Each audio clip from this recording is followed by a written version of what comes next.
হঠাৎ আকাশে আতঙ্ক। মার্কিন প্রেসিডেন্টের বিমান ঠিক তখন মাটিতে দাঁড়িয়ে, আর তার কাছে রহস্যময় ড্রোনের উপস্থিতি। এক মুহূর্তে নিরাপত্তা ব্যবস্থা তোলপাড়। ফ্লোরিডার পাম বিচ, তারিখ 29 মার্চ।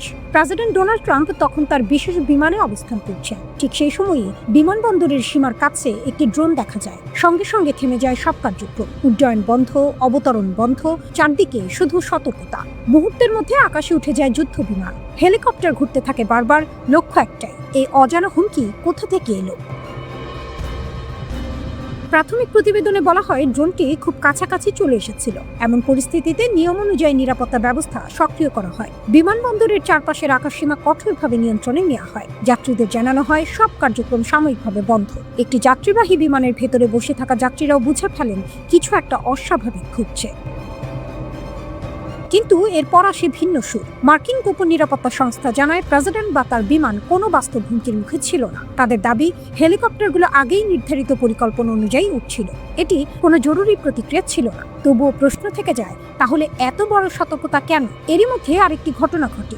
একটি বেসামরিক বিমান নিষিদ্ধ আকাশসীমায় ঢুকে পড়ে। সঙ্গে সঙ্গে যুদ্ধ বিমান সেটিকে ঘিরে ফেলে। সংকেত হিসেবে আকাশে আগুনের রেখা ছোড়া হয়। পরে সেটিকে নিরাপদ এলাকা থেকে বের করে দেওয়া হয়। এই দুটি ঘটনার মধ্যে কোনো সম্পর্ক আছে কিনা তা এখনো স্পষ্ট নয়, কিন্তু পুরো ঘটনাটিকে আরো ভয়ঙ্কর করে তুলেছে সাম্প্রতিক গোয়েন্দা সতর্কতা। তথ্য বলছে ইরান যুক্তরাষ্ট্রের ভেতরে ড্রোন হামলার পরিকল্পনা করতে পারে। বিশেষ করে ক্যালিফোর্নিয়ার গুরুত্বপূর্ণ স্থাপনাগুলো লক্ষ্য হতে পারে। এমনকি সমুদ্রের মাঝখানে থাকা কোনো জাহাজ থেকে ড্রোন উড়িয়ে হামলার কৌশলও বিবেচনায় রয়েছে। এই পরিকল্পনা সফল হলে তা শনাক্ত করা কঠিন হবে, কারণ এটি প্রচলিত নজরদারি ব্যবস্থার বাইরে থেকে আঘাত হানতে পারে। গোয়েন্দা সংস্থার মতে এটি হতে পারে প্রতিশোধমূলক কৌশল, কারণ যুক্তরাষ্ট্র ও ইসরায়েলের যৌথ হামলার পর থেকেই উত্তেজনা চরমে উঠেছে। সেই হামলায় ইরানের সর্বোচ্চ নেতার মৃত্যু হয়েছে। এরপর তার উত্তরসূরি ক্ষমতায় এসে প্রতিশোধের অভিযান আরও তীব্র করেছেন। একের পর এক ক্ষেপণাস্ত্র ও ড্রোন হামলা চালানো হচ্ছে। এমনকি সাম্প্রতিক হামলাগুলোতে ব্যবহৃত বিস্ফোরকের ওজনও বেড়েছে, আগের চেয়ে প্রায় দ্বিগুণ শক্তিশালী আঘাত। এই পরিস্থিতিতে যুক্তরাষ্ট্রের ভেতরেও বাড়ছে ভয়, বিশেষ করে ঘুমন্ত নেটওয়ার্ক নিয়ে। বলা হচ্ছে দেশের ভেতরে লুকিয়ে থাকা গোপন সদস্যরা যে কোনো সময় হামলা চালাতে পারে। প্রেসিডেন্ট ট্রাম্প নিজেও স্বীকার করেছেন তিনি এই বিষয়টি জানেন। তার দাবি তারা এসব নজরে রেখেছেন। কিন্তু বাস্তবতা হলো এই ভয় এখন মানুষের মনে ঢুকে গেছে। এর সঙ্গে যুক্ত হয়েছে নতুন এক আশঙ্কা। রাশিয়ার মতো কৌশল ব্যবহার করে বাণিজ্যিক জাহাজের আড়ালে ড্রোন লুকিয়ে রাখা হতে পারে। আন্তর্জাতিক পানিতে থেকে সেগুলো ছেড়ে দেওয়া হতে পারে। এতে করে যুদ্ধের সীমানা ভেঙে যাচ্ছে। মধ্যপ্রাচ্যের সংঘাত যেন ধীরে ধীরে ছড়িয়ে পড়ছে যুক্তরাষ্ট্রের দরজায়। পাম বিচের সেই ড্রোনকে কেবল একটি সতর্ক সংকেত ছিল? গোপন শক্তির জোট, যেভাবে চীন ও রাশিয়া নীরবে ইরানকে শক্তিশালী করছে। মধ্যপ্রাচ্যের আকাশে এখন শুধু ক্ষেপণাস্ত্রের শব্দ নেই, নীরব এক প্রযুক্তির যুদ্ধও চলছে। এই যুদ্ধের ময়দানে ট্যাঙ্ক বা সৈন্যের চেয়ে বেশি গুরুত্বপূর্ণ হয়ে উঠেছে স্যাটেলাইট, রাডার এবং গোপন গোয়েন্দা তথ্য। আর এই অদৃশ্য যুদ্ধে ইরানের পাশে দাঁড়িয়েছে দুই শক্তিশালী দেশ, রাশিয়া এবং চীন। মার্কিন কর্মকর্তারা সম্প্রতি জানিয়েছে রাশিয়া নাকি ইরানকে সংবেদনশীল গোয়েন্দা তথ্য দিচ্ছে। এতে বোঝা যাচ্ছে মধ্যপ্রাচ্যের সংঘাত এখন আর শুধু ইরান এবং যুক্তরাষ্ট্রের লড়াই নয়, এটি ধীরে ধীরে বড় শক্তিগুলোর এক জটিল প্রতিযোগিতায় পরিণত হচ্ছে। রুশ প্রেসিডেন্ট পুতিন অবশ্য মার্কিন প্রেসিডেন্ট ট্রাম্প এর সঙ্গে ফোনালাপে এই অভিযোগ অস্বীকার করেছেন। কিন্তু বাস্তবতা হলো আজকের যুদ্ধে গোয়েন্দা তথ্য এক ধরনের শক্তিশালী অস্ত্র। যে শত্রুর অবস্থান আগে জানতে পারে তার আঘাত হয় বেশি নিখুঁত। বিশেষজ্ঞদের মতে আধুনিক যুদ্ধে অনেক সময় একটি সঠিক স্থানাঙ্ক হাজার গুলির চেয়েও বেশি মূল্যবান। ইরান এখন সেই সুবিধাটাই পাচ্ছে, কারণ তাদের নিজস্ব সামরিক স্যাটেলাইট খুব বেশি নেই। কিন্তু রাশিয়ার রয়েছে শক্তিশালী নজরদারি স্যাটেলাইট নেটওয়ার্ক। এর মধ্যে একটি গুরুত্বপূর্ণ স্যাটেলাইট হলো কানোপাস ভি, যা ইরানে ব্যবহারের সময় খাইয়াম নামে পরিচিত। এই স্যাটেলাইট দিন রাত যে কোনো সময় পৃথিবীর ছবি তুলতে পারে, ফলে সমুদ্রে থাকা যুদ্ধ জাহাজ বা ঘাঁটির অবস্থান সহজেই শনাক্ত করা যায়। অনেক বিশ্লেষক মনে করেন এই প্রযুক্তি ইরানের ক্ষেপণাস্ত্র ও ড্রোন হামলাকে আরও নিখুঁত করেছে। সম্প্রতি কুয়েতে একটি মার্কিন সামরিক স্থাপনায় ড্রোন হামলায় কয়েকজন মার্কিন সেনা নিহত হওয়ার ঘটনায়ও এমন প্রযুক্তিগত সহায়তার সন্দেহ দেখা দিয়েছে, কারণ ওই ঘাঁটির সঠিক অবস্থান সাধারণ মানচিত্রে পাওয়া যায় না। অন্যদিকে ইরানের প্রযুক্তিগত শক্তি বাড়াতে বড় ভূমিকা রাখছে চীন। চীন গত কয়েক বছরে ইরানের ইলেকট্রনিক যুদ্ধ সক্ষমতায় বড় পরিবর্তন এনেছে। তারা উন্নত রাডার ব্যবস্থা দিয়েছে এবং ইরানের সামরিক নেভিগেশনকে যুক্তরাষ্ট্রের জিপিএস থেকে সরিয়ে চীনের বেইডো স্যাটেলাইট সিস্টেমে যুক্ত করেছে। এই ব্যবস্থা খুবই নিরাপদ ও এনক্রিপ্ট করা, ফলে যুদ্ধের সময় সংকেত জ্যাম করা বা বিভ্রান্ত করা অনেক কঠিন হয়ে যায়। চীন আরও একটি শক্তিশালী প্রযুক্তি দিয়েছে, অ্যান্টি স্টেলথ রাডার। এই রাডার কম ফ্রিকোয়েন্সির তরঙ্গ ব্যবহার করে, যা আধুনিক স্টেলথ বিমান শনাক্ত করতে পারে। যুক্তরাষ্ট্রের উন্নত যুদ্ধ বিমান যেমন F-35 লাইটনিং বা B-21 রেইডার সাধারণত রাডারের চোখে প্রায় অদৃশ্য থাকে, কিন্তু নতুন ধরনের রাডারের সামনে তাদের গোপন ক্ষমতা অনেকটাই কমে যায়। এছাড়া খবর এসেছে ইরান চীনের কাছ থেকে প্রায় 50টি সুপারসনিক অ্যান্টিশিপ ক্ষেপণাস্ত্র কেনার কাছাকাছি পৌঁছেছে। এই ক্ষেপণাস্ত্র শব্দের গতির 3 গুণ বেগে উড়ে এবং সমুদ্রপৃষ্ঠের খুব কাছে দিয়ে এগোয়, ফলে কোনো যুদ্ধ জাহাজের প্রতিক্রিয়ার সময় মাত্র কয়েক সেকেন্ডে নেমে আসে। সামরিক বিশেষজ্ঞদের মতে এমন অস্ত্র যুক্তরাষ্ট্রের বিমানবাহী রণতরীর জন্য বড় হুমকি। বর্তমানে মধ্যপ্রাচ্যের পানিতে থাকা ইউএসএস আব্রাহাম লিঙ্কন এবং ইউএসএস জেরাল্ড আর ফোর্ড এই ধরনের ক্ষেপণাস্ত্রের পাল্লার মধ্যেই রয়েছে। তবে যুক্তরাষ্ট্র ও ইসরায়েলও বসে নেই, তারা পাল্টা অভিযান চালাচ্ছে। মার্কিন ও ইসরায়েলি গোয়েন্দা দল ইরানের সামরিক ঘাঁটি ও কমান্ড সেন্টার চিহ্নিত করে হামলা চালাচ্ছে। অনেক রাডার অবকাঠামো ধ্বংস করা হয়েছে। তবুও বাস্তবতা হলো মধ্যপ্রাচ্যের যুদ্ধ এখন বদলে গেছে। আগে যেখানে শক্তির মাপকাঠি ছিল ট্যাঙ্ক, জাহাজ বা বিমান, এখন সেখানে সবচেয়ে বড় শক্তি হয়ে উঠেছে প্রযুক্তি ও তথ্য। আজকের যুদ্ধক্ষেত্রে গুলির চেয়েও বেশি মূল্যবান হয়ে উঠেছে একটি সঠিক সংকেত। রাডারের তরঙ্গ, স্যাটেলাইটের ছবি এবং এনক্রিপ্ট করা তথ্যই নির্ধারণ করছে আঘাত কতটা নিখুঁত হবে। এ কারণেই রাশিয়া ও চীন ইরানের পাশে সরাসরি সেনা পাঠাচ্ছে না, তারা আরও গভীর একটি কাজ করছে, ইরানকে দেখার ক্ষমতা দিচ্ছে। আর এই নতুন বাস্তবতায় একটি প্রশ্নই এখন সবচেয়ে গুরুত্বপূর্ণ: ধোঁয়া সরার পর কে স্পষ্টভাবে দেখতে পারবে? ইরানের সবচেয়ে ভয়ঙ্কর ও শক্তিশালী সামরিক শাখা রিভলিউশনারি গার্ডসের কুদস ফোর্স যুক্তরাষ্ট্র ও ইসরায়েলের বিরুদ্ধে জারি করেছে কঠোর সতর্কবার্তা। কুদস ফোর্স মূলত ইরানের বিদেশি সামরিক অভিযান পরিচালনা করে এবং মধ্যপ্রাচ্য জুড়ে বিভিন্ন মিত্র গোষ্ঠীর সঙ্গে সমন্বয় করে। তাই এই বাহিনীর হুঁশিয়ারি যুদ্ধের নতুন অধ্যায়ের ইঙ্গিত হিসেবে দেখছেন বিশ্লেষকরা। এক তীব্র বার্তায় কুদস ফোর্স জানায়, ইরানের বিরুদ্ধে যুক্তরাষ্ট্র ও ইসরায়েলের পদক্ষেপ ছিল উস্কানিমূলক আগ্রাসন। তাদের দাবি, এই হামলা আন্তর্জাতিক আইন ও মানবিক মূল্যবোধের স্পষ্ট লঙ্ঘন। বার্তায় কুদস ফোর্স আরও ঘোষণা করে, ইরান চুপ করে থাকবে না। যারা হামলা চালিয়েছে তাদের বিরুদ্ধে প্রতিশোধ হবে নিরলস এবং নির্দয়। এই বিবৃতিতে নিহত সর্বোচ্চ নেতা আয়াতুল্লাহ আলী খামেনিকে একজন বীর যোদ্ধা এবং মুসলিম বিশ্বের রক্ষক হিসেবে উল্লেখ করা হয়েছে। একই সঙ্গে বলা হয়েছে, যুক্তরাষ্ট্র এবং ইসরায়েলের হামলা ইরান বা তার মিত্রদের মনোবল ভাঙতে পারেনি, বরং এই আঘাত তাদের আরও শক্তিশালী করেছে। কুদস ফোর্সের ভাষায়, আমরা সব লাল রেখা অতিক্রম করার জবাব দেব, প্রতিশোধ চলতেই থাকবে। ইরানের এই এলিট বাহিনী আরও জানায়, শত্রুদের বিরুদ্ধে আগুনের দরজা খুলে দেওয়া হবে এবং যুদ্ধ থামবে না যতক্ষণ না তারা পরাজিত হয়। সবচেয়ে ভয়াবহ সতর্কবার্তা ছিল, এটি যুক্তরাষ্ট্র ও ইসরায়েলের জন্য পৃথিবীর কোথাও আর নিরাপদ জায়গা থাকবে না, এমনকি নিজেদের ঘরেও নয়। শুধু কুদস ফোর্সই নয়, ইরানের পক্ষে লড়বে আরও 2 দেশের বাহিনী। ইঙ্গিত দিয়েছেন ইরানের সর্বোচ্চ নেতা মোস্তফা খামেনি। নতুন খামেনি ইসরায়েল ও যুক্তরাষ্ট্রকে কঠোর হুঁশিয়ারি দিয়ে বলেছেন, ইরান তাদের বিরুদ্ধে লড়াই চালিয়ে যাবে এবং প্রতিশোধ নেওয়া হবে। ইরান একা নয়, মধ্যপ্রাচ্যের বিভিন্ন প্রতিরোধ গোষ্ঠী ইরানের ইসলামী বিপ্লবকে সমর্থন করে। বিশেষ করে ইয়েমেন ও ইরাকের সশস্ত্র গোষ্ঠীগুলোর কথা উল্লেখ করে তিনি বলেন, প্রয়োজন হলে তারা দ্রুত মাঠে নামবে। তিনি জানান, নির্দেশনা পেলেই এসব গোষ্ঠী তাদের সামরিক অভিযান শুরু করবে। খামেনি আরও বলেন, ইয়েমেনের প্রতিরোধ যোদ্ধারাও তাদের দায়িত্ব পালন করবে। একইভাবে ইরাকের সশস্ত্র গোষ্ঠীগুলোও ইসলামী বিপ্লবকে সহায়তা করতে প্রস্তুত। তার মতে, এই শক্তিগুলো শুধু আঞ্চলিক রাজনীতির অংশ নয়, বরং একটি বড় প্রতিরোধ জোটের অংশ, যারা পশ্চিমা শক্তির বিরুদ্ধে অবস্থান নিয়েছে। ভাষণে তিনি ইরানের সামরিক বাহিনীর প্রশংসাও করেন। তিনি বলেন, দেশ যখন আক্রমণের শিকার হয়েছিল, তখন ইরানের সেনাবাহিনী ও নিরাপত্তা বাহিনী দেশকে রক্ষা করেছে। তার ভাষায়, ইরানকে পরাধীন হওয়া বা ভেঙে যাওয়ার হাত থেকে বাঁচিয়েছে এই বাহিনী। তিনি বলেন, আমি সেই সাহসী যোদ্ধাদের ধন্যবাদ জানাতে চাই, যারা আমাদের দেশ কঠিন সময়ের মধ্য দিয়ে যাওয়ার সময় অসাধারণ সাহস দেখাচ্ছেন। মোস্তফা খামেনি আরও বলেন, ইরান তার প্রতিবেশী দেশগুলোর সঙ্গে বন্ধুত্বপূর্ণ সম্পর্ক বজায় রাখতে চায়, কিন্তু যুক্তরাষ্ট্রের সামরিক উপস্থিতিকে তিনি এই অঞ্চলের জন্য বড় হুমকি বলে উল্লেখ করেন।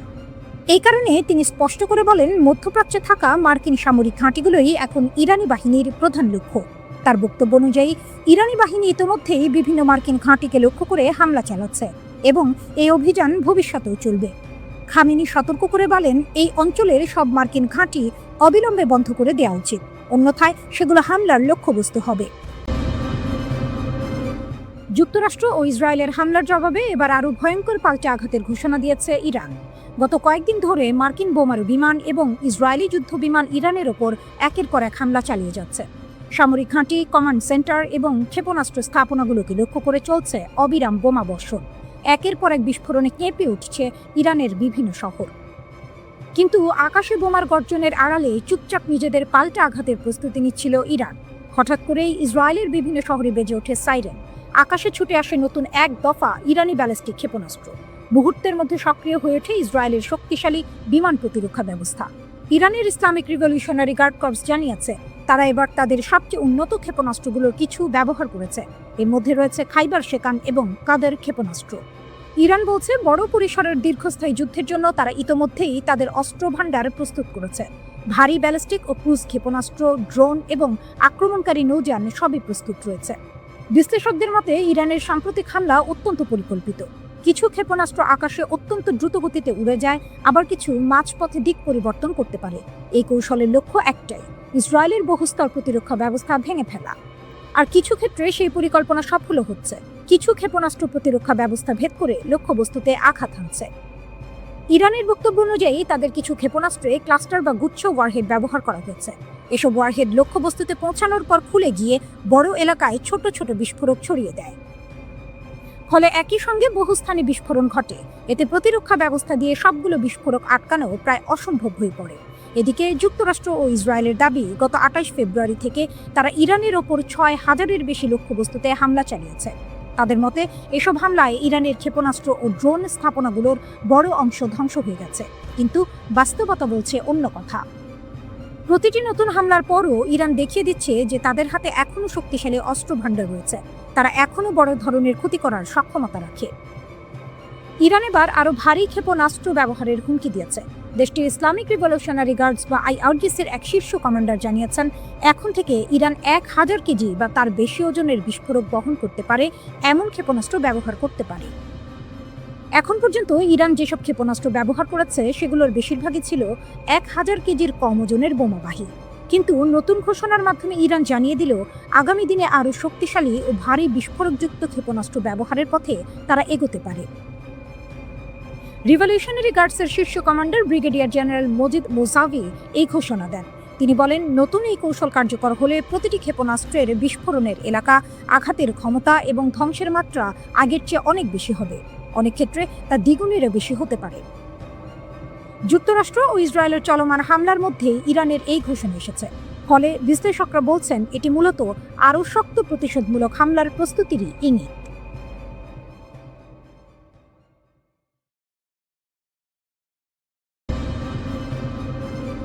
চীনের চালে চাপে পড়ে যাচ্ছে যুক্তরাষ্ট্র। মধ্যপ্রাচ্যে ভূ রাজনৈতিক উত্তেজনা প্রতিনিয়ত তীব্র হচ্ছে। কিন্তু এবার পরিস্থিতি বদলে দিয়েছে চীনের একটি বিশাল ভাসমান জাহাজ লিয়া ওয়াং-ওয়ান। ওমান সাগরে অবস্থান করা এই জাহাজের ভেতরে রয়েছে একাধিক নজরদারি এবং গোয়েন্দা প্রযুক্তি, যা মার্কিন যুক্তরাষ্ট্র, ইসরায়েল এবং উপসাগরীয় দেশগুলোর সামরিক কর্মকাণ্ড নজরদারি করতে সক্ষম। চীনের প্রেসিডেন্ট শি জিনপিং নিজের প্রশাসনের মাধ্যমে এই 30,000 টন ওজনের জাহাজকে একটি ভাসমান সুপার কম্পিউটার হিসেবে মোতায়েন করেছেন। লিয়া ওয়াং-ওয়ান এর সেন্সর বাবল প্রায় 6000 কিলোমিটার বিস্তৃত, যার মাধ্যমে এটি পুরো মধ্যপ্রাচ্যকে চোখের মতো নজর রাখতে পারে। এক নজরে জানানো যায়, এটি একসাথে 1200টি মিসাইল এবং বিমান লক্ষ্যবস্তু ট্র্যাক করতে সক্ষম। এই জাহাজটি চীনের পরবর্তী প্রজন্মের গোয়েন্দা এবং মহাকাশ ট্র্যাকিং প্রযুক্তি সম্বলিত।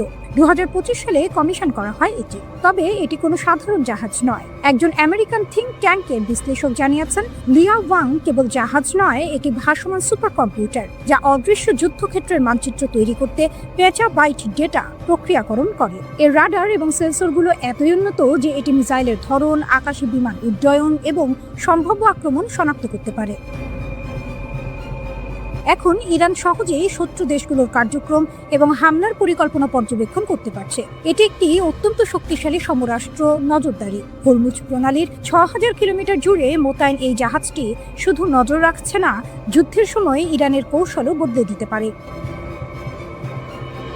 লিয়াও ওয়াং এর নিরাপত্তা নিশ্চিত করছে চীনের প্ল্যান 055 এবং টাইপ 052D ডেস্ট্রয়ার, যা এই ভাসমান কম্পিউটারকে আক্রমণ থেকে রক্ষা করছে। অর্থাৎ চীনের প্রশাসন সরাসরি ইরানের পাশে অবস্থান নিয়ে তার শক্তিশালী সমর্থন প্রদর্শন করছে। এটি শুধু একটি গোয়েন্দা জাহাজ নয়, মধ্যপ্রাচ্যের জন্য চীনের শক্তির এক সরাসরি বার্তা।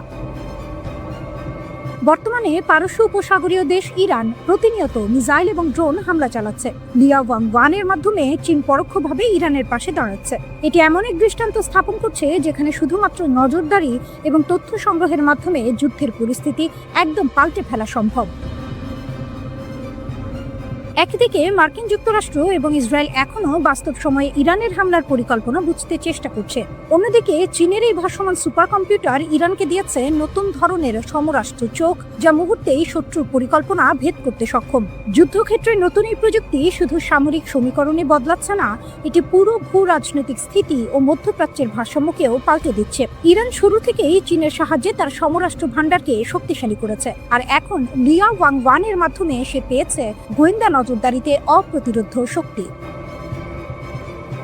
মধ্যপ্রাচ্যের আকাশে, সমুদ্রে এবং দূরদর্শী নজরে চীনের ভাসমান সুপার কম্পিউটার একটি নতুন যুগের শুরুর নিদর্শন। একে শুধু একটি জাহাজ হিসেবে দেখলে হবে না, এটি যুদ্ধক্ষেত্রে ইরানের কৌশলগত শক্তিকে কয়েক গুণ বাড়াচ্ছে। যুদ্ধ এখন শুধু মিসাইল এবং বিমান হামলা নয়, এটি তথ্য এবং নজরদারির যুদ্ধও বটে। লিয়াও ওয়াং সেই দিকেই ইরানকে দিয়েছে অদম্য শক্তি, যা শত্রুদের চোখের সামনে এক নতুন বাস্তবতা গড়ে দিচ্ছে। মধ্যপ্রাচ্যের চলমান সংঘাত নিয়ে অনেকের মনে একটি প্রশ্ন ঘুরছে, ইরান কি সত্যিই একা যুদ্ধ করছে? অনেকেই মনে করেন এই যুদ্ধের সমীকরণ খুবই সহজ। একদিকে যুক্তরাষ্ট্র ও ইসরায়েল, আর অন্যদিকে শুধু ইরান। খবরের শিরোনামেও আমরা সাধারণত দেখি মিসাইল হামলা, ড্রোন আক্রমণ বা বিমান হামলার খবর। বিশ্লেষকের মতে ইরান পুরোপুরি একা নয়, এর পেছনে বিশ্বের দুই বড় শক্তি রাশিয়া ও চীন পরোক্ষভাবে ভূমিকা রাখছে, আর এখানেই যুদ্ধের কৌশলগত হিসাব অনেকটাই বদলে যায়। সাম্প্রতিক সময়ে দেখা যাচ্ছে ইরান খুব নির্ভুলভাবে বিভিন্ন জায়গায় মিসাইল হামলা চালাচ্ছে। তারা মূলত সামরিক ঘাঁটি, গোয়েন্দা স্থাপনা এবং গুরুত্বপূর্ণ অবকাঠামোকে লক্ষ্য করে আঘাত করছে। কিন্তু এমন নির্ভুল হামলা চালানোর জন্য শুধু মিসাইল থাকলেই হয় না, দরকার হয় রিয়েল টাইম গোয়েন্দা তথ্যের।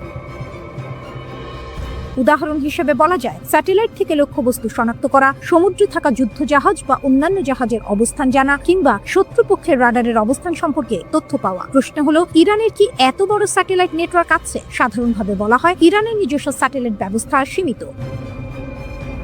তাই অনেক বিশ্লেষকের ধারণা এই ধরনের তথ্যের একটি বড় উৎস হতে পারে রাশিয়া। রাশিয়ার কাছে উন্নত সামরিক গোয়েন্দা প্রযুক্তি ও স্যাটেলাইট ব্যবস্থা রয়েছে। রাশিয়া ইউক্রেন যুদ্ধের সময় ইরান রাশিয়াকে বিপুল সংখ্যক ড্রোন সরবরাহ করেছিল। এখন ধারণা করা হচ্ছে সেই সম্পর্কের প্রতিদান হিসেবে রাশিয়া ইরানকে গোয়েন্দা তথ্য দিয়ে সহায়তা করতে পারে। সহজভাবে বললে ইরান যুদ্ধক্ষেত্রে চাপ সৃষ্টি করছে আর রাশিয়া তথ্যগত সহায়তা দিচ্ছে, এমন ধারণা অনেক বিশ্লেষকের। চীনের ভূমিকা আবার একটু ভিন্ন ধরনের। চীন সাধারণত সরাসরি যুদ্ধ অংশ নেয় না, তাদের কৌশল হলো নীরবে প্রভাব বাড়ানো। তারা প্রায়ই অর্থনৈতিক সহায়তা, কূটনৈতিক সমর্থন, প্রযুক্তি সহযোগিতা বা সামরিক সরঞ্জাম দিয়ে অংশীদার দেশগুলোকে শক্তিশালী করে। কিছু প্রতিবেদনে বলা হয়েছে ইরান উন্নত অ্যান্টিশিপ মিসাইল এবং সংখ্যাগত হাইপারসনিক প্রযুক্তির ক্ষেত্রেও অগ্রগতি অর্জন করেছে। এসব অস্ত্র বিশেষভাবে নৌবাহিনীর বিরুদ্ধে ব্যবহার করার জন্য তৈরি করা হয়। চীন সরাসরি যুক্তরাষ্ট্রের সঙ্গে সংঘাতে জড়াতে চায় না, কিন্তু মধ্যপ্রাচ্যে পশ্চিমা প্রভাব কমে গেলে চীনের কৌশলগত সুবিধা বাড়তে পারে। অনেক বিশ্লেষক এই সংঘাতকে একটি স্তর ভিত্তিক শক্তির কাঠামো হিসেবেও ব্যাখ্যা করেন। নিচের স্তরে রয়েছে বিভিন্ন আঞ্চলিক সশস্ত্র গোষ্ঠী ও মিলিশিয়া, তার উপরে রয়েছে ইরান, আর এর উপরে বড় শক্তি হিসেবে রয়েছে রাশিয়া ও চীন। অর্থাৎ এই যুদ্ধ শুধু একটি দেশের লড়াই নয়, বরং বড় শক্তিগুলোর পরোক্ষ প্রতিযোগিতার অংশ। এই সংঘাতের প্রভাব শুধু যুদ্ধক্ষেত্রে সীমাবদ্ধ নেই, অর্থনীতি ও ভূ রাজনীতিতেও এর প্রভাব পড়ছে। জ্বালানি বাজারেও বড় পরিবর্তনের ইঙ্গিত দেখা যাচ্ছে। একসময় অনেক দেশকে রাশিয়ার তেল না কিনতে বলা হয়েছিল, কিন্তু এখন দেখা যাচ্ছে অনেক দেশ আবার সেই তেল কিনতে আগ্রহ দেখাচ্ছে। সব মিলিয়ে অনেক বিশ্লেষকের ধারণা এই যুদ্ধ শেষ হলেও বিশ্ব রাজনীতি আগের মতো থাকবে না। নতুন একটি ভূ রাজনৈতিক বাস্তবতা তৈরি হচ্ছে, আর সেই নতুন বাস্তবতার গল্প শুধু ওয়াশিংটন বা তেল আবিব নয়, তেহরান, বেইজিং এবং মস্কো লিখছে। প্রতিশোধের অভিযানে মার্কিন বাহিনীর বড় ক্ষতির দাবি ইরানের খাতাম আল আনবিয়া সেন্ট্রাল হেডকোয়ার্টার্সের মুখপাত্র জানিয়েছেন, প্রতিশোধমূলক সামরিক অভিযানে মার্কিন বাহিনীর বড় ধরনের ক্ষয়ক্ষতি হয়েছে। তার মতে, ইরানের সশস্ত্র বাহিনীর এই অভিযানে যুক্তরাষ্ট্রের সামরিক স্থাপনা ও সৈন্যরা ব্যাপকভাবে ক্ষতিগ্রস্ত হয়েছে।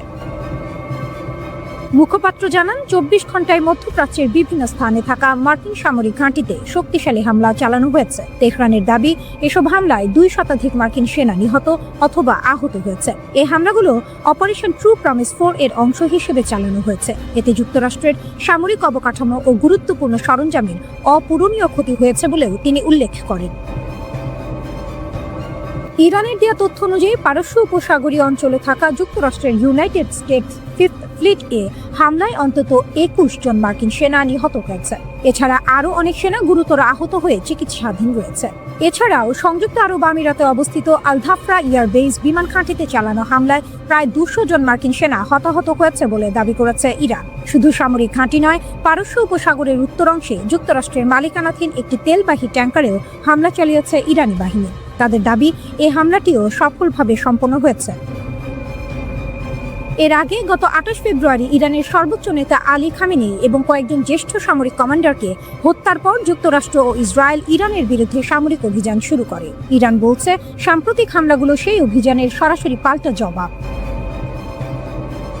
এই প্রতিক্রিয়ায় ইরানের সশস্ত্র বাহিনী দখলকৃত অঞ্চল এবং প্রতিবেশী দেশগুলোতে থাকা মার্কিন ও ইসরায়েলি লক্ষ্যবস্তুতে একযোগে ক্ষেপণাস্ত্র ও ড্রোন হামলা চালায়। খাতাম আল আনবিয়া সদর দপ্তর জানিয়েছে, ইরানের বিভিন্ন সামরিক ইউনিটের অপারেশন পরিকল্পনা ও সমন্বয়ের দায়িত্ব তাদের উপরই থাকে। তাদের দাবি, প্রতিশোধমূলক এইসব আক্রমণ অত্যন্ত সুপরিকল্পিতভাবে পরিচালনা করা হয়েছে। ভূখণ্ড ব্যবহার করতে দিলেই হামলা, প্রতিবেশী দেশগুলোকে ইরানের কড়া হুঁশিয়ারি। প্রতিবেশী দেশগুলোর উদ্দেশ্যে এবার কঠোর বার্তা দিয়েছে ইরান। তেহরান স্পষ্ট করে বলেছে, আঞ্চলিক কোনো দেশ যদি ইরানের শত্রুদের নিজেদের ভূখণ্ড ব্যবহার করতে দেয়, তাহলে সেই দেশগুলোর ওপরেও হামলা চালানো হতে পারে এবং এমন আক্রমণ অব্যাহত থাকবে। এই হুঁশিয়ারি দিয়েছেন ইরানের কট্টরপন্থী বিচার বিভাগের প্রধান ও অন্তর্বর্তীকালীন নেতৃত্ব পরিষদের সদস্য গোলাম হোসেন মোহসেনি। বার্তা সংস্থা এজেন্স ফ্রান্স প্রেস এর প্রতিবেদনে বলা হয়েছে, ইরানের সশস্ত্র বাহিনীর কাছে থাকা তথ্য অনুযায়ী মধ্যপ্রাচ্যের কিছু দেশ সরাসরি বা পরোক্ষভাবে তাদের ভূখণ্ড শত্রুপক্ষকে ব্যবহারের সুযোগ দিচ্ছে। মোহসেনি বলেন, যেসব জায়গা থেকে ইরানের বিরুদ্ধে হামলার জন্য সহায়তা, সরঞ্জাম বা সুবিধা দেওয়া হচ্ছে, সেসব স্থানকে ইরান লক্ষ্যবস্তু হিসেবে বিবেচনা করবে। তিনি আরও বলেন, দেশের নিরাপত্তা নিশ্চিত করতে ইরান এ ধরনের লক্ষ্যবস্তুতে শক্তিশালী হামলা চালিয়ে যাবে। এদিকে বাহরাইনে মার্কিন ঘাঁটি লক্ষ্য করে ইরান হামলা চালিয়েছে বলে জানিয়েছে ইরানের ইসলামী বিপ্লবী গার্ড কোর IRGC। বাহরাইনে জুফায়ের ঘাঁটি লক্ষ্য করে এই ক্ষেপণাস্ত্র হামলা চালানো হয়েছে। IRGC বলেছে, কাশ্মীর একটি পানির প্ল্যান্টের ওপর মার্কিন হামলার জবাবে হিসেবে এই হামলা চালানো হয়েছে।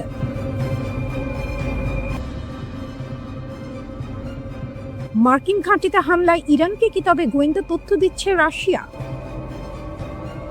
মধ্যপ্রাচ্যে থাকা মার্কিন সামরিক স্থাপনাগুলোর অবস্থান সম্পর্কে গুরুত্বপূর্ণ গোয়েন্দা তথ্য ইরানকে দিচ্ছে রাশিয়া। এর ফলে উপসাগরীয় অঞ্চলে মার্কিন বাহিনীর ওপর হামলার পরিকল্পনা করতে তেহরানের জন্য অনেক সুবিধা হচ্ছে। বিষয়টি সম্পর্কে অবগত মার্কিন কর্মকর্তাদের বরাতে এমন তথ্য প্রকাশ করেছে দ্য ওয়াশিংটন পোস্ট। প্রতিবেদন অনুযায়ী সংঘাত শুরু হওয়ার পর থেকেই রাশিয়া ইরানকে মধ্যপ্রাচ্যে থাকা মার্কিন সামরিক সম্পদের অবস্থান সম্পর্কে তথ্য দিয়ে আসছে। এসব তথ্যের মধ্যে রয়েছে মার্কিন যুদ্ধজাহাজ, সামরিক বিমান এবং বিভিন্ন সামরিক ঘাঁটির অবস্থান। একজন মার্কিন কর্মকর্তা বলেন, এই সহায়তাকে বেশ বিস্তৃত একটি প্রচেষ্টা বলেই মনে হচ্ছে। এর আগে দ্য নিউ ইয়র্ক টাইমস এক বিশ্লেষণে জানায়, মধ্যপ্রাচ্যের চলমান সংঘাতে ইরানের হামলায় উপসাগরীয় অঞ্চলের অন্তত 7টি মার্কিন সামরিক স্থাপনার যোগাযোগ ও রাডার ব্যবস্থার কাছাকাছি থাকা অবকাঠামো ক্ষতিগ্রস্ত হয়েছে। ইরানের এসব হামলার লক্ষ্য ছিল বাহরাইন, কাতার, কুয়েত, সৌদি আরব এবং আরব আমিরাতে থাকা মার্কিন ঘাঁটিগুলো। এসব হামলায় স্যাটেলাইট যোগাযোগ টার্মিনাল, রাডার ডোম সহ এমন কিছু গুরুত্বপূর্ণ যন্ত্রপাতি ক্ষতিগ্রস্ত হয়েছে, যেগুলো উপসাগরীয় অঞ্চলে মার্কিন বাহিনীর কমান্ড অ্যান্ড কন্ট্রোল নেটওয়ার্কের গুরুত্বপূর্ণ অংশ। এই বিশ্লেষণে একটি বড় প্রশ্ন উঠেছে, কিভাবে ইরান এত নিখুঁতভাবে বিভিন্ন দেশে থাকা সংবেদনশীল মার্কিন স্থাপনাগুলোকে লক্ষ্যবস্তু করতে পারছে। ওয়াশিংটন পোস্টের প্রতিবেদনে বলা হয়েছে, রাশিয়ার দেয়া গোয়েন্দা তথ্য ইরানকে এসব হামলার পরিকল্পনা করতে সাহায্য করছে। কর্মকর্তাদের মতে, যুদ্ধ শুরু হওয়ার এক সপ্তাহেরও কম সময়ের মধ্যে মার্কিন বাহিনীর অবস্থান শক্ত করার ক্ষেত্রে ইরানের নিজস্ব সক্ষমতা কিছুটা ক্ষতিগ্রস্ত হয়েছে। তাই বাইরের গোয়েন্দা তথ্য তেহরানের জন্য আরো বেশি গুরুত্বপূর্ণ হয়ে উঠেছে।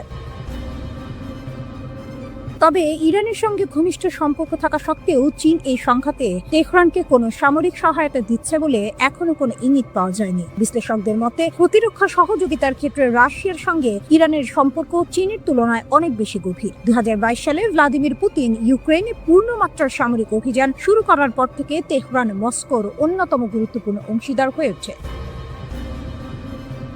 ইরান রাশিয়াকে এমন প্রযুক্তি দিয়েছে যার মাধ্যমে কম খরচে আক্রমণাত্মক ড্রোন তৈরি করা সম্ভব হয়েছে। এই ড্রোনগুলো ইউক্রেনের বিভিন্ন শহরে হামলায় ব্যবহার করা হয়েছে এবং কিয়েভ এর আকাশ প্রতিরক্ষা ব্যবস্থার উপর বড় ধরনের চাপ তৈরি করেছে। এ বিষয়ে অবগত এক মার্কিন কর্মকর্তা বলেন, রাশিয়ানরা খুব ভালোভাবেই জানে যুক্তরাষ্ট্র ইউক্রেনকে কি ধরনের সহায়তা দিচ্ছিল, তাই কিছুটা প্রতিশোধ নেওয়ার সুযোগ তারা পেয়ে খুশি হয়েছে।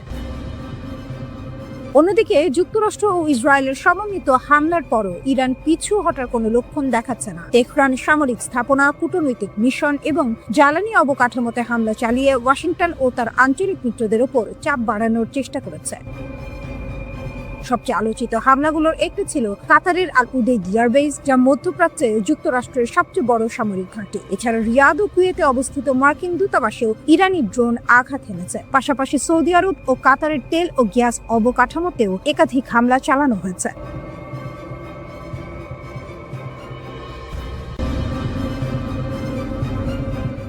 মিসাইলের গর্জন, সাইরেনের শব্দ আর আতঙ্কে জমে থাকা নিঃশ্বাস, সব মিলিয়ে ইসরায়েল যুক্তরাষ্ট্রের জন্য বিস্ফোরক বাস্তবতা। এবার লক্ষ্য কাতার, আর কেন্দ্রবিন্দুতে বিশ্বের অন্যতম গুরুত্বপূর্ণ সামরিক ঘাঁটি। এক নাটকীয় হামলায় ইরান সরাসরি আঘাত এনেছে ইউনাইটেড স্টেটস সেন্ট্রাল কমান্ডের ফরওয়ার্ড হেডকোয়ার্টারে, যা কাতারের দোহায় অবস্থিত আল উদেইদ এয়ারবেসে। এই ঘাঁটি পুরো মধ্যপ্রাচ্যে যুক্তরাষ্ট্রের সামরিক শক্তির মূল কেন্দ্র। কাতারের প্রতিরক্ষা মন্ত্রণালয় জানিয়েছে, ইরান থেকে 2টি ব্যালিস্টিক ক্ষেপণাস্ত্র ছোড়া হয়। এর মধ্যে একটি আকাশ প্রতিরক্ষা ব্যবস্থার মাধ্যমে ধ্বংস করা হয়, অন্যটি ঘাঁটির ভেতরে গিয়ে পড়ে। কিন্তু ক্ষয়ক্ষতির পরিমাণ ঠিক কতটা তা এখনো স্পষ্ট নয়।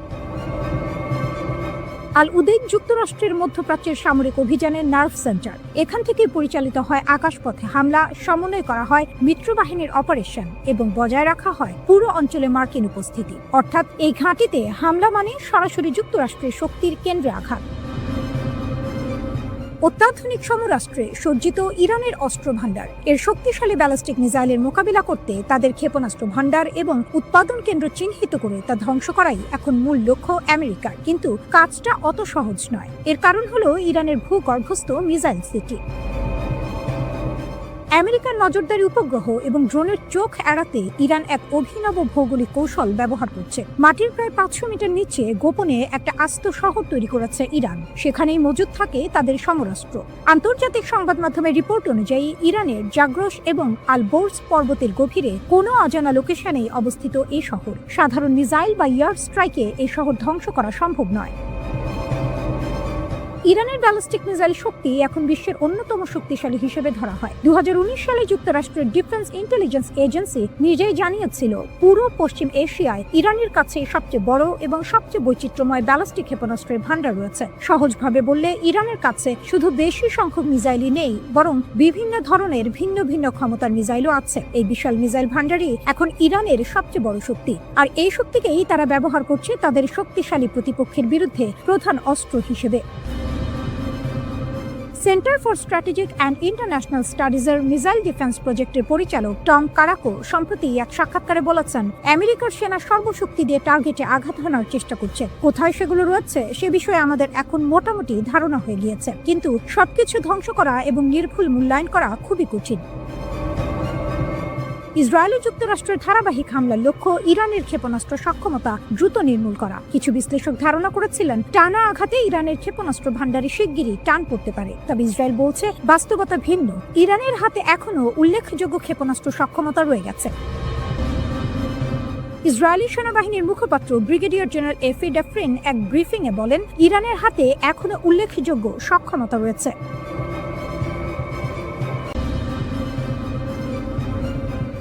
ফাতা-2 ইরানের মারাত্মক ক্ষেপণাস্ত্র। প্রভাবশালী সামরিক সাময়িকী মিলিটারি ওয়াচ ম্যাগাজিন এক প্রতিবেদনে জানিয়েছে, ইরানের তৈরি এই ফাতা-2 হাইপারসনিক ক্ষেপণাস্ত্রকে বর্তমান বিশ্বের প্রচলিত কোনো আকাশ প্রতিরক্ষা ব্যবস্থায় কার্যত ঠেকাতে পারছে না। এই দাবির পেছনে শুধু তত্ত্ব নয়, আছে বাস্তবের ইঙ্গিত।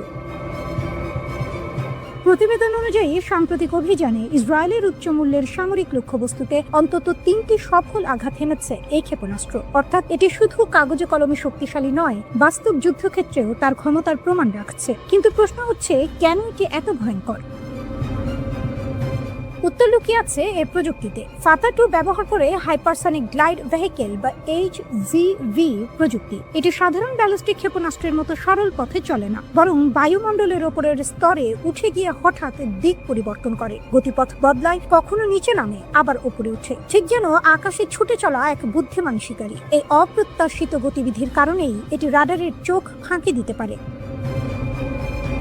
প্রচলিত প্রতিরক্ষা ব্যবস্থা যেখানে নির্দিষ্ট গতিপথ ধরে লক্ষ্যবস্তু ধ্বংস করতে চায়, সেখানে ফাতা-2 নিজের পথ নিজেই বদলে নেয়, ফলে সেটিকে ট্র্যাক করা প্রায় অসম্ভব হয়ে পড়ে। আর আছে এর গতি, যা আতঙ্কের মূল। ফাতা-2 ছুটতে পারে শব্দের গতির 10 গুণ বেশি, অর্থাৎ ম্যাক 10 গতিতে। এমন গতিতে কোনো বস্তু এগোলে সেটিকে থামাতে হলে প্রতিরক্ষা ব্যবস্থাকে আরও দ্রুত হতে হবে।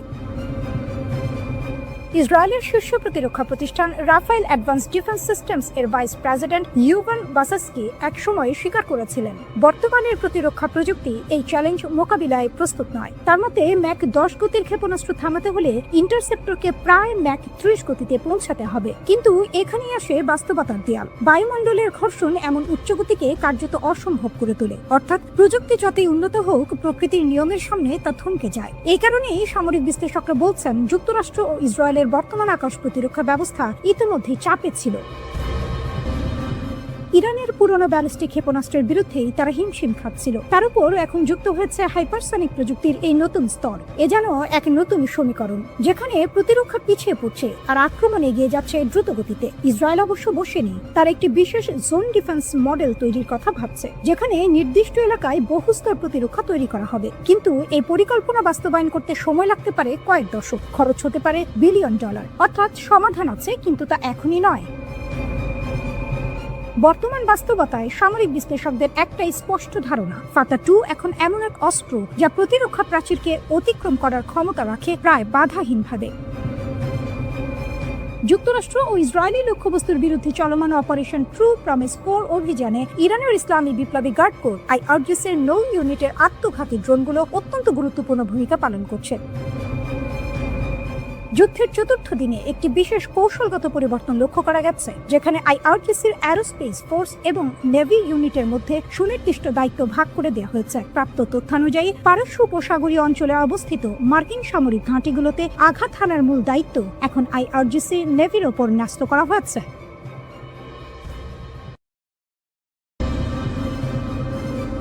হিজবুল্লাহর সমন্বিত হামলা, একাধিক ইসরায়েলি ঘাঁটি কাঁপল। এক রাত, এক দিন, আর তাতে যেন বদলে গেল যুদ্ধের ছন্দ। লেবাননের সশস্ত্র সংগঠন হিজবুল্লাহ একের পর এক আঘাতে কাঁপিয়ে দিয়েছে ইসরায়েলের গুরুত্বপূর্ণ সামরিক ঘাঁটিগুলো। 3 মার্চ বিকেল, সময় তখন প্রায় 5টা, হঠাৎ করে হাইফার আকাশে গর্জে ওঠে ড্রোনের ঝাঁপ। লক্ষ্য কিরিয়াত এলিয়েজারের আয়রন ডোম রাডার সিস্টেম। আকাশ প্রতিরক্ষার হৃদয়ে আঘাত। পরের দৃশ্য আরো নাটকীয়। 4 মার্চ ভোর 4:30 ড্রোনের স্কোয়াড্রন উড়ে যায় আইন সীমার ঘাঁটির দিকে, যে সীমান্ত থেকে প্রায় 75 কিলোমিটার দূরে। একটি ক্ষেপণাস্ত্র প্রতিরক্ষা ঘাঁটি, যুদ্ধের ঢালেই সরাসরি আঘাত। একসঙ্গে বহু লক্ষ্য, যেন পরিকল্পিত ঝড়। দিন বাড়ার সঙ্গে সঙ্গে হামলার তীব্রতাও বাড়ে। দুপুর 2টা, একই সময়ে একাধিক লক্ষ্যবস্তুতে আঘাত। রামাত ডেভিড বিমান ঘাঁটি ড্রোন হামলা। তেল হাসমের নির্ভুল ক্ষেপণাস্ত্র আঘাত। হাইফা নৌ ঘাঁটি কামিকাজের ড্রোন হামলা। এ যেন একসঙ্গে চালানো সমন্বিত যুদ্ধ কৌশল। একটি নয়, দুটি নয়, পুরো প্রতিরক্ষা ব্যবস্থাকে চাপে ফেলার চেষ্টা। 100 অস্ত্রের ঝড়, ড্রোন, রকেট, মিসাইল। ইসরায়েলি গণমাধ্যম বলছে, শুধু বুধবারই ছোড়া হয়েছে প্রায় 100টি অস্ত্র। এর মধ্যে ছিল ড্রোন, রকেট, ক্ষেপণাস্ত্র।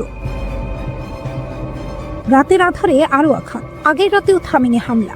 রাত 1:20 মেতুলা এলাকায় জড়ো হওয়া ইসরায়েলি সেনাদের উপর রকেট হামলা। রাত 2টা ড্রোন আঘাত হানে ইসরায়েল এরোস্পেস ইন্ডাস্ট্রিজ এর সদর দফতরে, যা ইসরায়েলের প্রতিরক্ষা প্রযুক্তির কেন্দ্র। রাত 3:30 সাফাদের পূর্বে গিভাত ড্রোন কন্ট্রোল বেজে নির্ভুল ক্ষেপণাস্ত্র হামলা। একই সঙ্গে আঘাত হানে দাদো বেস, উত্তর অঞ্চলীয় কমান্ডের গুরুত্বপূর্ণ কেন্দ্র। স্থলযুদ্ধেও আঘাত, শুধু আকাশ নয়, স্থলেও তীব্র সংঘর্ষ। লেবাননের হুলা গ্রামে প্রথমে একটি সাঁজোয়া যান ধ্বংস, তারপর একটি মেরকাভা ট্যাঙ্ক সরাসরি আঘাতে বিধ্বস্ত। হিজবুল্লাহ তাদের হামলার ভিডিও প্রকাশ করেছে। নেরন ঘাঁটিতে ড্রোন হামলা, আরেকটি ভিডিওতে ট্যাঙ্ক ধ্বংসের মুহূর্ত। ইরান বিরোধী সামরিক অভিযানের প্রথম 4 দিনেই মধ্যপ্রাচ্যে যুক্তরাষ্ট্রের প্রায় 200 কোটি মার্কিন ডলারের সামরিক সরঞ্জাম ক্ষতিগ্রস্ত হয়েছে। আনাদোলু এজেন্সির সংগৃহীত তথ্যের ভিত্তিতে এই হিসাব প্রকাশ করা হয়েছে। সবচেয়ে বড় ক্ষতির ঘটনা ঘটে কাতারের আল উদেইদ বিমান ঘাঁটিতে। সেখানে স্থাপিত যুক্তরাষ্ট্রের একটি দূরপাল্লার আগাম সতর্কতামূলক রাডার ব্যবস্থা ক্ষেপণাস্ত্র হামলায় আঘাতপ্রাপ্ত হয়। রাডারটির আনুমানিক মূল্য প্রায় 110 কোটি ডলার। কাতার কর্তৃপক্ষ রাডারে আঘাত ও ক্ষয়ক্ষতির বিষয়টি নিশ্চিত করেছে। এছাড়া কুয়েতে মিত্র সুলভ গোলাবর্ষণ এর ঘটনায় 3টি মার্কিন যুদ্ধবিমান ধ্বংস হয়েছে। কুয়েতের বিমান প্রতিরক্ষা ব্যবস্থার ভুল গুলিতে এই ঘটনা ঘটে বলে জানানো হয়েছে। 6 জন ক্রু সদস্য প্রাণে বেঁচে গেলেও বিমানগুলো সম্পূর্ণ ধ্বংস হয়ে যায়। এগুলোর প্রতিস্থাপন মূল্য প্রায় 28 কোটি 20 লাখ ডলার ধরা হয়েছে। হরমুজ প্রণালী দিয়ে এখন শুধুমাত্র চীনা জাহাজ চলাচল করতে পারবে। ইরান জানিয়েছে অনুমতি ছাড়া অন্য কোনো জাহাজ প্রণালী অতিক্রম করলে তা বিপদে পড়তে পারে। ইসলামিক রিভলিউশনারি গার্ড জানিয়েছে তারা প্রণালী পুরোপুরি নিয়ন্ত্রণ করছে এবং যে কোনো জাহাজ ক্ষেপণাস্ত্র বা ড্রোন হামলার ঝুঁকিতে রয়েছে। অবিশ্বাস্য এক দাবি করেছে Islamic revolutionary guard corps IRGC। তাদের ভাষ্য, পারস্য উপসাগরের সীমানা পেরিয়ে এবার তারা সরাসরি ভারত মহাসাগরে থাকা একটি মার্কিন ডেস্ট্রয়ারে আঘাত হেনেছে। IRGC জানিয়েছে এই হামলায় ব্যবহার করা হয়েছে 2টি শক্তিশালী অস্ত্র। একটি হলো গাদার 380 ব্যালিস্টিক ক্ষেপণাস্ত্র, অন্যটি তালাইয়ের ক্রুজ মিসাইল। গাদার 380 একটি মাঝারি পাল্লার ব্যালিস্টিক মিসাইল। এর সর্বোচ্চ পাল্লা প্রায় 2000 কিলোমিটার, অর্থাৎ এটি দূরবর্তী লক্ষ্যবস্তুতে আঘাত হানতে সক্ষম। অন্যদিকে তালাইয়ে ক্রুজ মিসাইলের পাল্লা প্রায় 1000 কিলোমিটার। সবচেয়ে ভয়ঙ্কর বিষয়, এটি মাঝপথেই নিজের লক্ষ্য পরিবর্তন করতে পারে। মানে শত্রু যদি ভাবেও যে আক্রমণ এড়িয়ে গেছে, তবুও শেষ মুহূর্তে সেটি ফিরে আসতে পারে।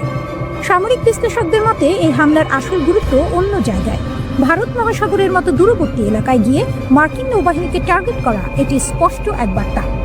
বার্তাটি হলো ইরান এখন শুধু নিজের আশপাশে নয়, দূর সমুদ্রেও যুক্তরাষ্ট্রের উপস্থিতিকে চ্যালেঞ্জ করতে প্রস্তুত। IRGCর দাবি অনুযায়ী হামলার সময় মার্কিন ডেস্ট্রয়ারটি একটি ট্যাঙ্কার থেকে জ্বালানি নিচ্ছিল, অর্থাৎ এটি ছিল সবচেয়ে দুর্বল মুহূর্ত। ঠিক সেই সময়ে আঘাত হানা হয়েছে। এমন আঘাত মনস্তাত্ত্বিক চাপও তৈরি করে, কারণ সমুদ্রে নিরাপদ মনে করা শক্তিশালী নৌবহরও যদি আক্রমণের শিকার হয়, তাহলে সেই নিরাপত্তা আর নিরাপদ থাকে না। গোয়েন্দা তথ্যের বরাত দিয়ে বিবৃতিতে আরও জানানো হয়েছে, ক্ষেপণাস্ত্রের আঘাতে মার্কিন ডেস্ট্রয়ার ও ট্যাঙ্কার উভয় জাহাজে ভয়াবহ অগ্নিকাণ্ডের সৃষ্টি হয় এবং সমুদ্রের আকাশে কালো ধোঁয়ার কুণ্ডলী দেখা যায়। ইরানি সামরিক বাহিনী এই অভিযানকে ইরান বিরোধী মার্কিন ও জায়নবাদী আগ্রাসনের বিরুদ্ধে একটি চূড়ান্ত ও দাঁত ভাঙা জবাব হিসেবে বর্ণনা করেছে। এই উত্তেজনার কেন্দ্রে রয়েছে মার্কিন বিমানবাহী রণতরী USS আব্রাহাম লিঙ্কন। ভারত মহাসাগরে যুক্তরাষ্ট্রের শক্তির প্রতীকগুলোর একটি এটি। IRGC দাবি করছে তাদের ট্রু প্রমিস 4 অভিযানে এই রণতরীকেও লক্ষ্যবস্তু করা হয়েছে, যা যুক্তরাষ্ট্রের নৌ কৌশলের জন্য বড় এক চ্যালেঞ্জ। কিন্তু এই লড়াই শুধু সমুদ্রে সীমাবদ্ধ নয়, এটি এখন বহুমাত্রিক। ইসরায়েলের ভেতরে হামলা, কাতার, সংযুক্ত আরব আমিরাত, কুয়েত ও সৌদি আরবে মার্কিন স্বার্থে আঘাত, সব মিলিয়ে যুদ্ধ এখন ছড়িয়ে পড়েছে আকাশ, স্থল ও সমুদ্রে। ইরান যদি দীর্ঘ সময় ধরে এই সক্ষমতা ধরে রাখতে পারে, তাহলে এটি শুধু সামরিক নয়, অর্থনৈতিক ভারসাম্য বদলে দিতে পারে। বিশ্লেষকদের মতে ইরানের কৌশল এখন 3 স্তরে কাজ করছে। প্রথমত, মিসাইল ও ড্রোন দিয়ে সরাসরি আঘাত। দ্বিতীয়ত, মার্কিন মিত্র দেশগুলোর ওপর চাপ তৈরি। তৃতীয়ত, দীর্ঘমেয়াদী যুদ্ধ চালিয়ে যাওয়ার সক্ষমতা দেখানো। সংবাদ সংস্থা AFP জানিয়েছে জেরুজালেমে ক্ষেপণাস্ত্রের বিস্ফোরণের শব্দ পাওয়া গিয়েছে। তার আগে সতর্ক করতে ইসরায়েলের প্রতিরক্ষা বাহিনী শহরের বিভিন্ন অংশে ইয়ার রেডিও সাইরেন বাজায়। বাসিন্দাদের অনেকে বাংকারে আশ্রয় নেন বলে জানা গিয়েছে। ইরানের সরকারি সংবাদ মাধ্যমের প্রতিবেদনে তাদের এক নৌবাহিনীর কমান্ডারকে উদ্ধৃত করে বলা হয়েছে, যুদ্ধের শুরু থেকে এখনো পর্যন্ত 10টিরও বেশি জাহাজ এবং ট্যাঙ্কারকে লক্ষ্য করে হামলা চালিয়েছে IRGC।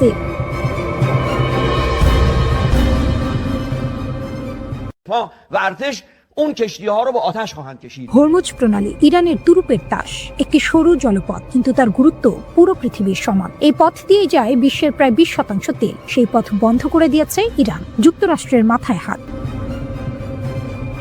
খবরে বলা হচ্ছে ইরান সিদ্ধান্ত নিয়েছে হরমুজ প্রণালী দিয়ে এখন থেকে শুধু চীনের জাহাজই চলতে পারবে। এটি কেবল একটি সামরিক পদক্ষেপ নয়, বরং কূটনৈতিক বার্তা। কারণ চীন ইতিমধ্যেই যুক্তরাষ্ট্র ও ইসরায়েলের হামলার তীব্র সমালোচনা করেছে। ইরান যেন বলছে, যারা পাশে থাকবে পথ তাদের জন্যই খোলা।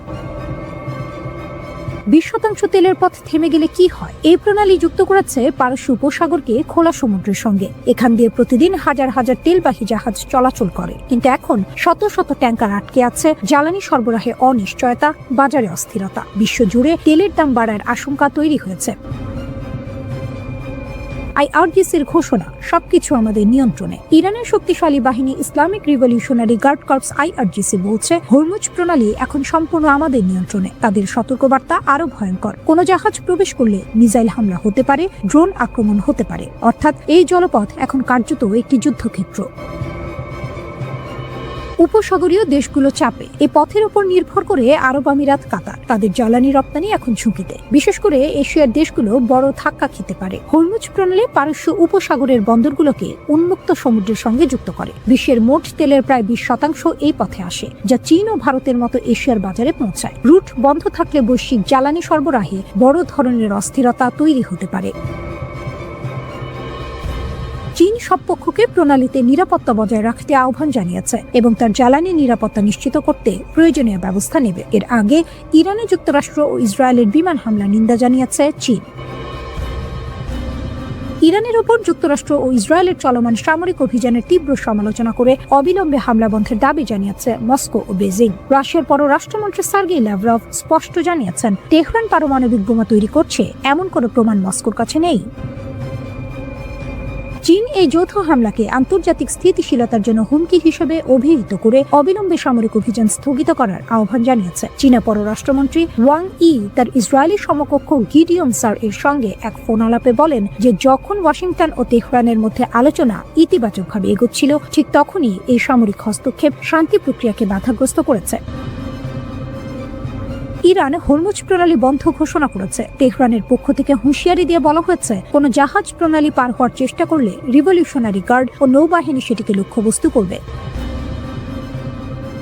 জ্বালানি বাজার পর্যবেক্ষণ ও গবেষণা প্রতিষ্ঠান কেপলার জানিয়েছে, ইরানে যুক্তরাষ্ট্র ও ইসরায়েলি বাহিনীর হামলা শুরুর পর থেকে কৌশলগতভাবে অত্যন্ত গুরুত্বপূর্ণ হরমুজ প্রণালীতে জ্বালানি তেলের ট্যাঙ্কার চলাচল 90% কমে গেছে।